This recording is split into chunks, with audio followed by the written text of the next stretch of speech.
त्यानंतर अजित पवार बोलत होते। पुढे वळूयात। राज्यामध्ये आरक्षणावरून राजकीय रण पेटलेलं असतानाच आता लातूर जिल्ह्यामध्ये 4 दिवसांमध्ये दोघांच्या आत्महत्यांनी खळबळ माजलेली आहे। निलंगा तालुक्यामधील दादगी गावामध्ये 32 वर्षीय शिवाजी मेळले यांनी आत्महत्या केली आहे। मेळले यांनी वर्षभरापूर्वी मुलांच्या जात प्रमाणपत्रासाठी अर्ज केला, पण प्रमाणपत्र मिळालं नाही, त्यामुळे मुलांना सुविधा मिळत नव्हत्या। त्याचाच ताण त्यांच्यावरती आला आणि त्यामुळे मेळलेंनी विजेच्या उपकरणामध्ये हात घालून स्वतःचं जीवन संपवलं। मेळले स्वतः महादेव कोळी समाजाचे असून त्यांना अनुसूचित जातीमध्ये आरक्षण आणि इतर सुविधांसाठी प्रमाणपत्र आवश्यक होतं। त्याच्या अभावीच आत्महत्या करत असल्याचं शिवाजी यांनी सुसाईड नोटमध्ये म्हटलंय। महाराष्ट्राच्या राजकारणात आरक्षणाचा मुद्दा कायमच तापदायक राहिलेला आहे। मात्र गेल्या काही दिवसात लातूर जिल्ह्यात घडलेल्या 2 आत्महत्यांनी परिस्थिती अधिकच गंभीर केलेली आहे। दरम्यान गुरुवारी लातूरच्या वांदरी गावातील भरत कराड या तरुणानं ओबीसी आरक्षण संपणार या भीतीमुळे आत्महत्या केली होती।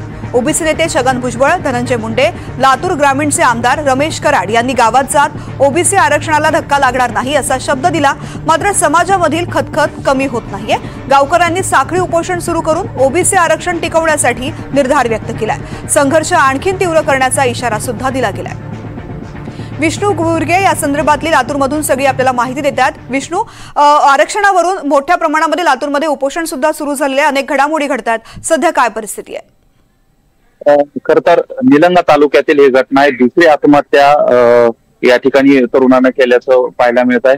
या सर्वांचे प्रश्न काय आहे तर ही सगळी जी धग आरक्षणासंदर्भातली मराठवाड्यात विशेषतः बीड, लातूर, नांदेड आणि धाराशिव या जिल्ह्यांमध्ये पाहायला मिळते आणि या सगळ्याचा परिणाम जो आहे, परिपाक जो आहे तो कुठेतरी आत्महत्येत हे तरुण जाताना पाहायला मिळत आहे।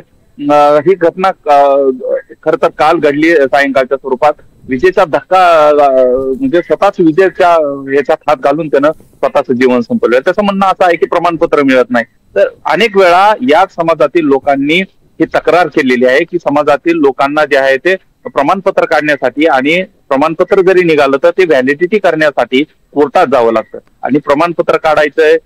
हे सगळे प्रक्रिया करत असताना जो मनस्ताप या लोकांना सहन करावा लागतोय, मुलांना शिक्षण कसं द्यायचं हा मोठा प्रश्न आहे। खरं तर आरक्षणामुळं मुलांचं शिक्षण सोयीस्कर होईल अशी या सगळ्या पालकांची किंवा या आत्महत्या करणाऱ्या कुटुंबातील लोकांची आहे। मात्र ही सगळी प्रक्रिया व्यवस्थित पार पाडली जात नाही आणि त्यामुळे हे टोकाचं पाऊल उचलत असल्याचं पाहायला मिळत आहे। आता जर फीस मध्ये सवलतच मिळत नसेल तर शाळा कशी शिकवायची हा प्रश्न या पालकांसमोर आहे, या तरुणांसमोर आहे। छोटी छोटी मुलं आहेत त्या तरुणांची ज्यांनी आत्महत्या केलेली आहे। मात्र या सगळ्या प्रक्रियेमध्ये आरक्षणाच्या मुद्द्यावरून महाराष्ट्र ढवळून निघतोय। विशेषतः मराठवाड्यात याची झळ पाहायला मिळते आणि 2-3 आत्महत्या आता थेट लातूर जिल्ह्यामध्ये झाल्याचं पाहायला मिळत आहे। आता ही सगळी दुर्दैवी घटना आहे, मात्र सरकार याच्याकडे कसं पाहते हे महत्वाचं असणार आहे।